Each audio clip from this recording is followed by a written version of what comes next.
Well, hello there, and welcome back to TerraTech. It's Michael Max. Good morning. Good morning and or hello. It is a bright and sunny day here in Vancouver, beautiful Vancouver, British Columbia.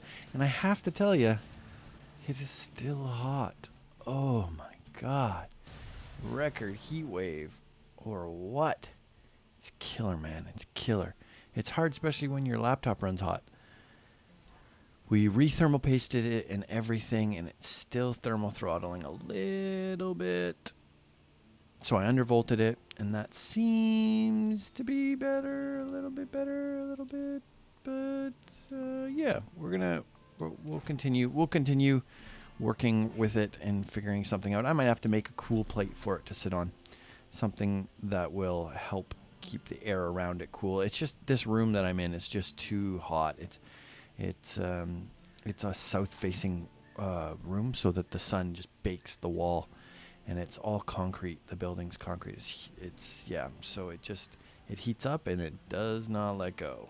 It just gets warmer and warmer. So I'm playing really early this morning instead of my normal late at night, hoping that it'll be a little cooler. And it is a little cooler in the room. I mean, I'm not like visibly sweating right now, so that's a good thing. But man, it's been a hot week. And apparently,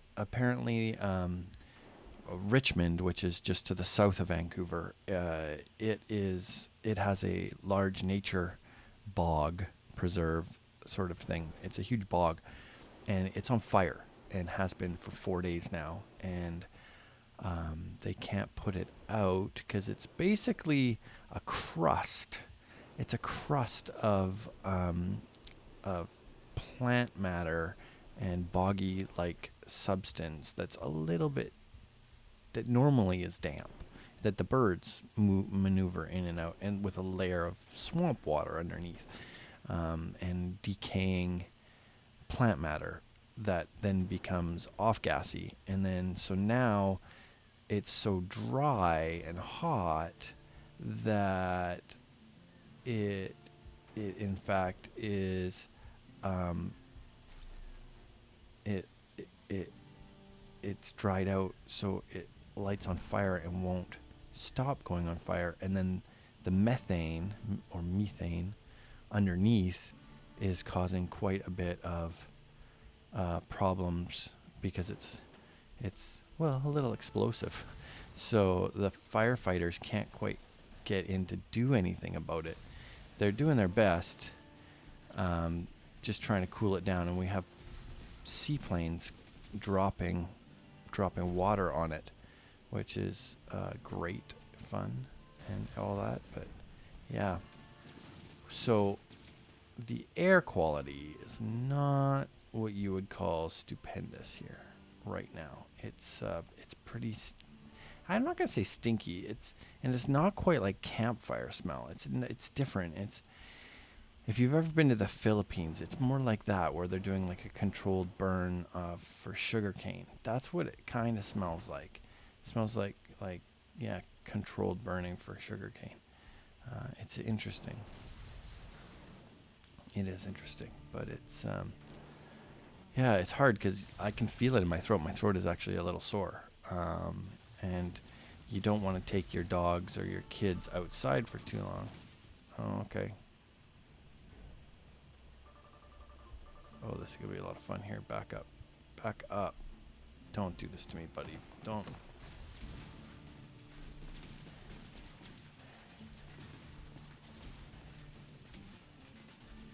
Really? You're going to be underneath me this whole time? Is that the way we're going to do this?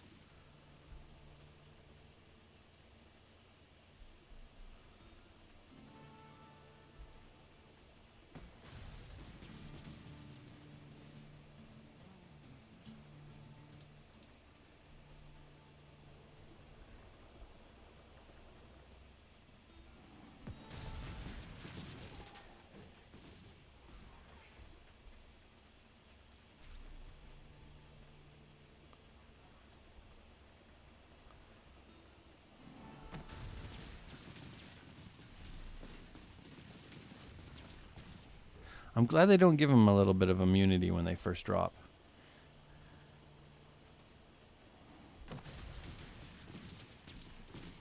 That would make these ambushes really, really hard.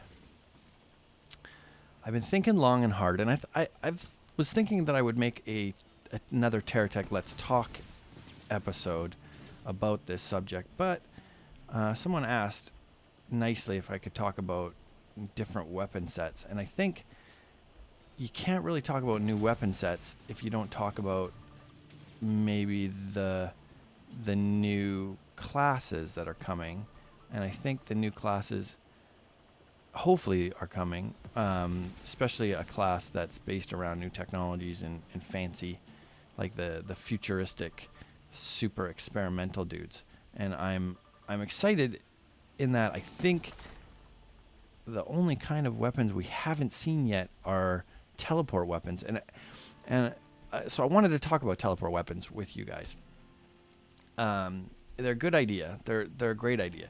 So you shoot, and it creates one of these, and the tech gets sucked into it, and then somewhere else on the map you've put the exit, like up on top of one of those big pillars of rocks or somewhere, or you've built a big tower like that, so the guy drops and ends up crashing, or you create a bunch of very cool turrets, and so the guy falls in the middle of all your turrets and stuff, and so he's got a limited amount of time to try to either jump back through the gate, or maybe it's a one-way gate, I don't know, but or maybe you have a bunch of scrappers there, so as he loses pieces to the turrets, the scrappers start eating him up, or it's like just an armored square that he has to then cut his way out of, or something like that. Or maybe it just teleports a guy 600 meters back, or something like that. I think the teleport weapons have potential. It'll be interesting. That really helped our mission, didn't it? Yeah, I think it has a ton of potential, but I can't. I see, like, there's so much programming that needs to happen with this game already to make it go that seems like something that would be pretty low on the list. Yeah, that was my idea for a new weapon. I think that would be a good weapon. I also think net weapons would be good. Weapons that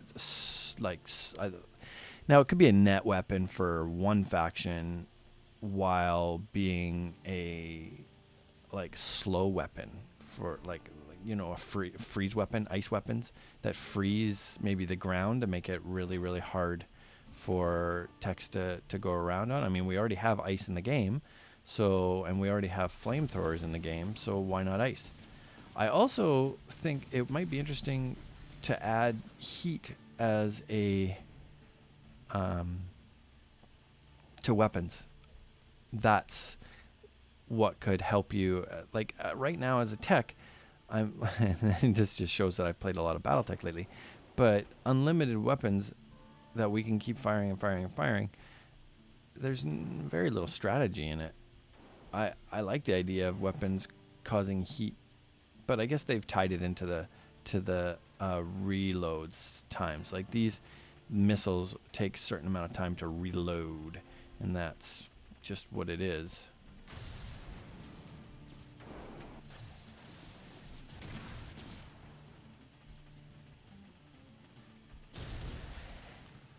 Yeah. Can you say, oops? I got you, man. I got you. So I like the idea of freeze weapons, where it would freeze, like if you hit certain parts of your tech, that everything that was hit in that part suddenly no longer worked, or like an ion devices that shut down systems. So if an ion beam hit this quadrant of your tech, suddenly none of these electronics, none of these missiles would work, and then you'd have some old school weapons that non-laser based weapons or whatever that could just work, just projectile weapons of whatever. But those weapons would have to have ammo. Like there's a lot that they could do. There's a lot of weapons we haven't even even thought about. I like the idea of a freeze weapon or a time distillation weapon that would create a sphere of time where everything slows down, maybe, that you could then move from around the outside. I think that's a great idea.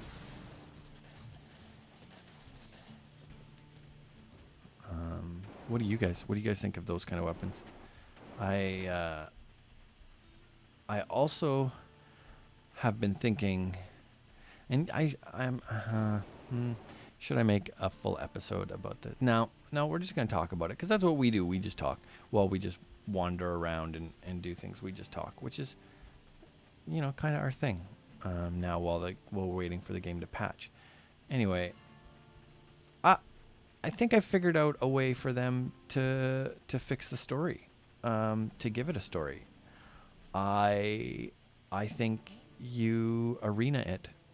I think you start with a debt, a huge, massive debt that you have to pay off, and you can't pay off. Or maybe it's like, maybe you have a no good grandfather or father who is a scoundrel, and they leave your family in massive debt, and the only thing left behind is your little cab dude, which is completely unprotected in your tech. How did that happen? That's very strange.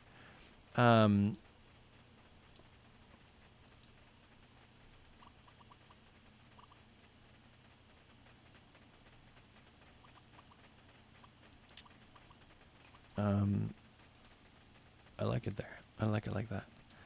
I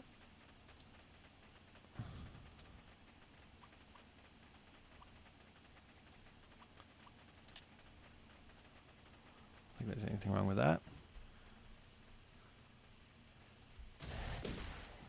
Yeah.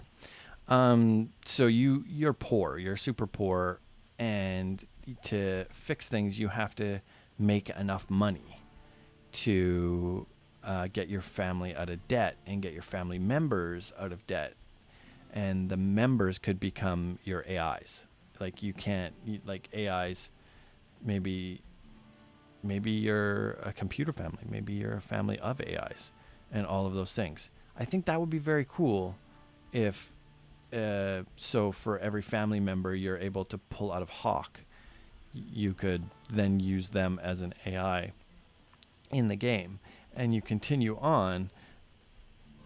But in the start, I think you go to the arena planet, and it's just a planet with, and I think this would be easy, especially on a salt flat. In the middle of a salt flat, you build a great big arena, kind of like the multiplayer, but with walls, with big old walls, and they just keep dropping dudes. They keep dropping dudes, and your job is to survive for as long as you possibly can, using the parts of your fallen enemies. So it's not like sumo. You're not trying to push the guy out or destroy the guy. You're trying to, amass enough money in parts as well as crowd support that you can pay your way out of the debtor's arena.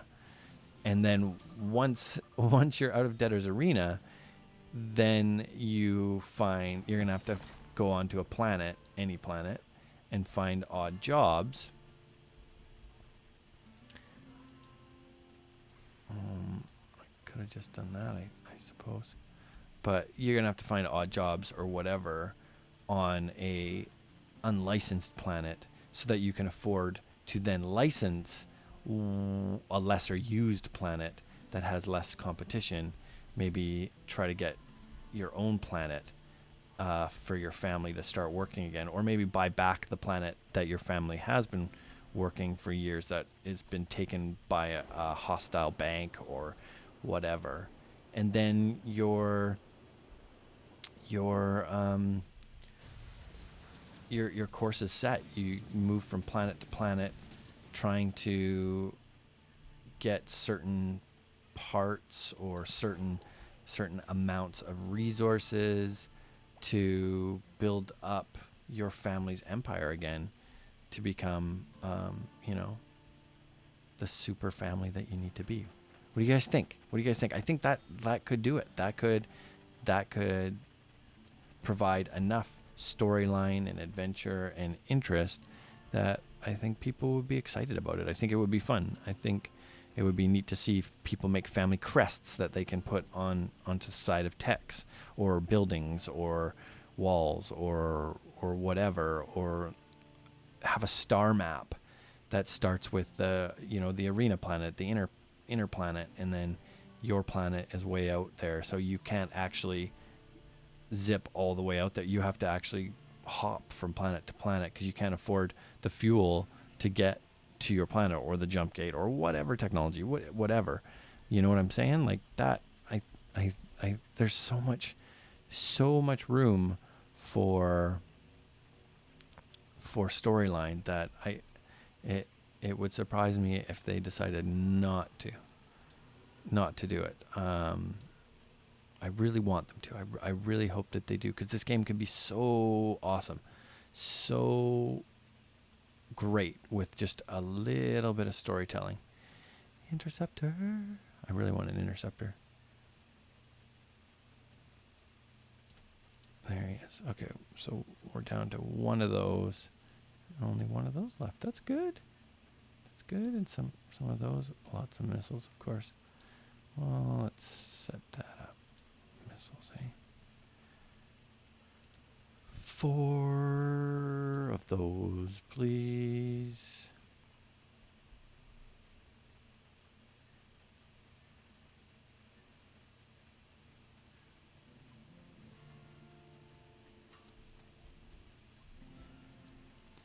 Yeah, you're gonna be a dodo about some of it, aren't you?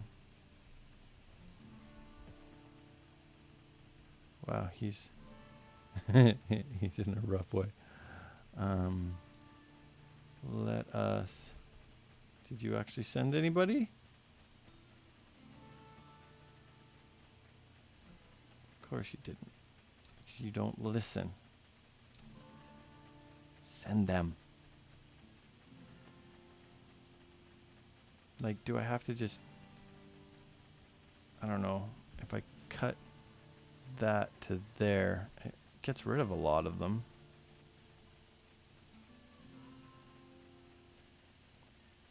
Is it still too long because we went all the way on the outside? I don't know.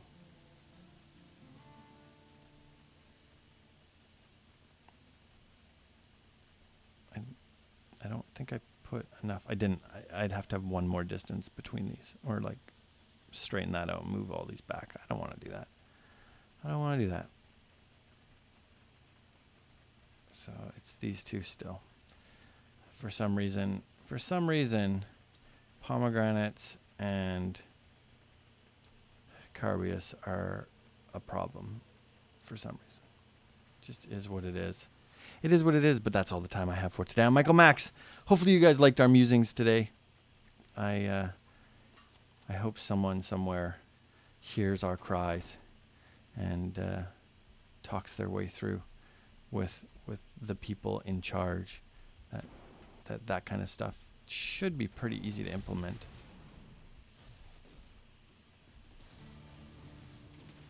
Don't die. I want your tires. Especially that one.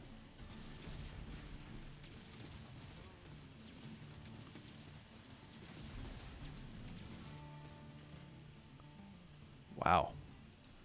I feel like we left that thing behind somewhere.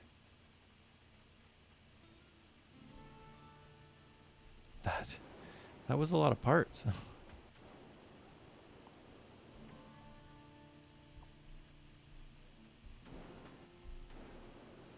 We're gonna go get those, cause awesome. Nice to have an extra tire. Really nice to have an extra tire. Sweet. Anyway, I'm Michael Max. This is TerraTech 0.8.2. Looking forward to the next patch. I play on the internet every day. Hopefully you guys are liked and subscribed, and we'll see you all in the next episode. Bye now.